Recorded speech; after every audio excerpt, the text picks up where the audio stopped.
కాలంగా పెండింగ్ ఉన్నటువంటి ఈ బ్రిడ్జ్ పనులు 620 కోట్లతో తీసుకున్నటువంటి బ్రిడ్జ్ పనులు ఇక్కడ చెంచల్గూడ జైలు నుంచి ఓవైసీ చౌరస్తా దాకా హాస్పిటల్స్ దాకా అదే విధంగా చెంపాపేటకు ఒక లైన్ తోటి 620 కోట్ల రూపాయలతోటి ఈ యొక్క ప్రాజెక్టు పూర్తయింది.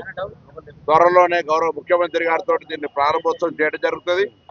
దీని వల్ల సంతోషాలు కావచ్చు, చెంచల్గూడ జైలు కావచ్చు, తదుపరి ఇవన్నీ కూడా సైదాబాద్ వీటన్నిటికీ ప్రజలకు ఎటువంటి ఇబ్బంది లేకుండా, అంటే గంట సమయం పట్టేది 5 నిమిషాలు 10 నిమిషాలు వెళ్ళిపోవడానికి సౌకర్యంగా ఉంటది.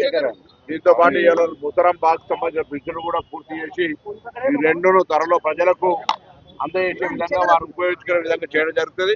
అదేవిధంగా స్థానిక శాసనసభ్యుడు గౌరవ మంత్రి అజరుద్దీన్ గారు చెప్తున్నారు దీనికి అప్రోచ్ రోడ్, ఎందుకంటే దీని పైకి బస్సులు రావు కాబట్టి పక్కన అప్రోచ్ రోడ్ ప్రభుత్వ స్థలాలే కాబట్టి వాటిని కూడా కొంత వెడల్పు చేసి ప్రజలకు ఉండేటువంటి అసౌకర్యాన్ని తొలగించడం జరుగుతుంది.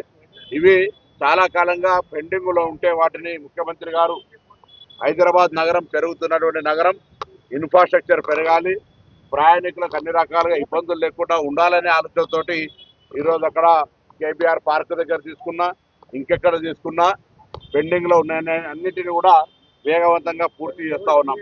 అందులో భాగంగానే ఈరోజు ఈ బ్రిడ్జ్ను కూడా పర్యవేక్షణ చేయడానికి నేను గౌరవ మంత్రి అజరుద్దీన్ గారు, బలాలా గారు, స్థానిక నాయకులందరం కూడా మార్కెట్ చైర్మన్తో సహా అందరం రావడం జరిగింది. తప్పకుండా ఇది తొందరలోనే తేదీని నిర్ణయం చేసి ఇది ప్రజలకు అంకితం చేయడం జరుగుతుంది. దీంతో పాటుగా ఇంకా ఇతరత్ర ట్రాఫిక్ సంబంధించి కావచ్చు లేదా పౌర సేవలకు సంబంధించిన ప్రజలకు ఇబ్బందులు లేకుండా ఉండే విషయంలో కూడా అన్ని రకాల చర్యలు తీసుకోవడం జరుగుతుంది.